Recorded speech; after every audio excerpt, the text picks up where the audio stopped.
Welcome to my channel math in one shot. आज हम exercise 5.1 के ही क्वेश्चन नंबर 2 से कंटिन्यू करेंगे। हमने क्वेश्चन नंबर 1 विद बेसिक को कल डिस्कस किया था। जो आपका सेकंड क्वेश्चन है उसमें right the four term of the AP. AP की आपको 4 टर्म लिखनी है जिसमें ए और डी की वैल्यू आपको गिवन है। तो यहाँ पर एक पार्ट में कंसिडर करके चलती हूँ। ए इक्वल टू -1.25 और डी दे रखा है आपको -0.25। ठीक है भाई। अब हम टर्म्स को लिखना सीखेंगे कि हमें फाइंड आउट कैसे करनी है। देखो हमने एक फॉर्मूला पढ़ा था an is equal to a plus n minus one into d. ठीक है। अगर मुझे a2 निकालनी है, a1 तो फर्स्ट टर्म हो ही जाएगी, a2 निकालनी है तो a2 में a की जगह a है, n की जगह क्या पुट हो गया 2, तो यहाँ भी n की जगह 2 रख दो। n की जगह 2 रखोगे तो 2 माइनस 1 कितना बचेगा 1, यानी कि a2 किसके इक्वल आ जाएगा a प्लस डी के। कहने का मतलब ये है कि अगर हम यहाँ a3 निकालेंगे तो यहाँ एक कम आएगा a2 आ जाएगा, a4 निकालेंगे तो a प्लस 3d आ जाएगा। ठीक है। ये चीज़ मैंने प्रूव भी करके दिखा दी कि हम a2 को a प्लस डी कैसे लिखते हैं। तो सिमिलरली आपको यहाँ 4 टर्म निकालनी है। पहली टर्म आपको दे रखी है, a2 निकालोगे तो क्या आ जाएगा a प्लस डी, यानी कि -1.25 -0.25 कितना आ गया माइनस का 1.50। फिर थर्ड टर्म निकालेंगे तो क्या लिखेंगे a प्लस एक कम 2d -1.25। अब 0.25 के मल्टीप्लाई 2 से करोगे तो माइनस का 0.50 आएगा, ये माइनस का आ जाएगा 1.75।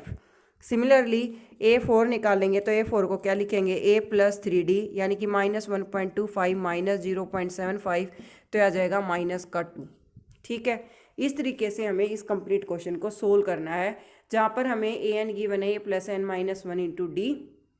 तो बेसिकली हम यहाँ से क्या करेंगे, n की जगह जो भी हमारा नंबर रख रहे हैं, चाहे 10 15 जो भी रख रहे हो, n की जगह आपका रखा जाएगा। यहाँ से लॉजिक भी पता लग गया होगा कि a2 निकाल रहे हो तो d के साथ एक कम यानी 1 आ रहा है, 3 निकाल रहे हो तो 2 आ रहा है, 4 निकाल रहे हो तो 3 आ रहा है। ऐसे ही अगर 100 निकाले 100 तो a प्लस 99 d आ जाएगा, यानी कि उससे ही कम।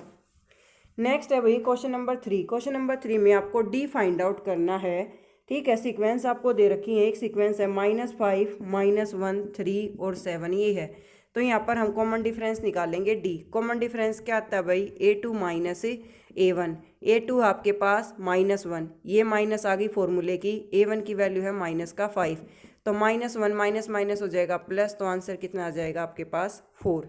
सिमिलरली नेक्स्ट आपने निकाला a3 माइनस a2, यानी कि 3 माइनस फिर a2 की वैल्यू थी -1, 3 माइनस माइनस हो गया प्लस, तो कितना आ गया 4। ठीक है। यहाँ ये नेक्स्ट स्टेप में चल के हो जाएगा 3 + 1 = 4। इसी तरीके से आपको डी कैलकुलेट करना था। थर्ड पार्ट क्या है आपके पास, थर्ड पार्ट आपके पास 1/3 5/3 9/3 13/3। सिमिलरली हम यहाँ पर निकालेंगे D, a2 minus a1। Denominator आपका सेम है तो न्यूमिनेटर माइनस हो जाएगा, 5 - 1 आ जाएगा 4/3। नेक्स्ट डी निकालोगे तो 9/3 - 5/3, अगेन क्या आ रहा है 4/3, यानी कि सब में डी की वैल्यू सेम है। इट मीन्स ये आपको एपी की ही सीक्वेंस से गिवन है। क्वेश्चन नंबर 4 में कुछ पर्टिकुलर सीक्वेंस दे रखी है आपको और ये पूछ रखा है अगर ये एपी हैं तो आगे की आप 4 टर्म फाइंड आउट करो। इसमें से ना एक स्पेशल पार्ट है, वो मैं आप लोगों के साथ जरूर डिस्कस करना चाहूँगी क्योंकि उसमें ही गलतियाँ होती हैं। पार्ट क्या है वो, एक तो आपके पास है ए स्केयर a⁴ a⁴, इस तरीके से आपको टर्म्स गिवन है और चेक करना ये एपी है या नहीं है। एपी में हमारा डिफरेंस सेम आता है तो यहाँ पर हम निकालेंगे डी इक्वल आता है हमारा a2 माइनस a1 के, जो कि आया a² माइनस a। तो यहाँ पर हम a कॉमन ले सकते हैं, तो यहाँ a² था, एक a बाहर निकल गया, एक a बच गया, a बाहर निकल गया माइनस का 1। फिर नेक्स्ट हम डी निकालेंगे तो क्या आ जाएगा a3 माइनस a2, यानी कि a³ माइनस a² हमने ले लिया कॉमन, तो यहाँ बच गया a माइनस 1। अब देखो ये दोनों टर्म अलग अलग आ रही हैं, a-1 तो सेम आ रहा है इनमें, लेकिन एक जगह a आ रहा है, फिर a² आगे a³ आ जाएगा। तो इस तरीके से हमारा कॉमन डिफरेंस सेम नहीं है, तो हम कहेंगे no it is not a pure question, हमारा यहीं के यहीं खत्म हो जाएगा। ठीक है।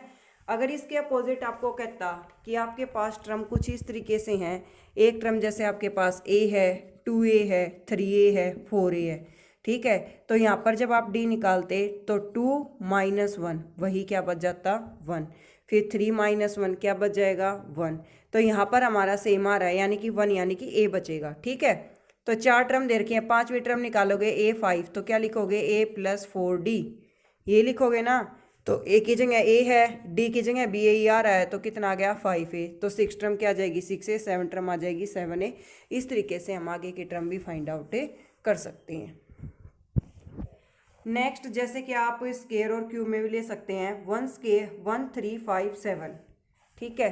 1 का स्केयर, 3 का स्केयर, 5 का स्केयर, 7 का स्केयर, ये 4 टर्म आपको गिवन है और चेक करना है कि ये पी आएगी या नहीं आएगी। 1 का स्केयर 1, 3 का स्केयर 9, 5 का हो जाएगा 25 या हो जाएगा 49। डी निकालोगे A2 माइनस A1 कितना आया 8। नेक्स्ट डी निकालोगे A3 माइनस A2 कितना आया 16। फिर नेक्स्ट डी निकालोगे A4 माइनस A3 कितना आया आपके पास 24।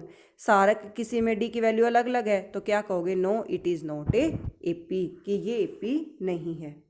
नेक्स्ट है 1 स्केयर 5 स्केयर 7 स्केयर 1 5 7 73।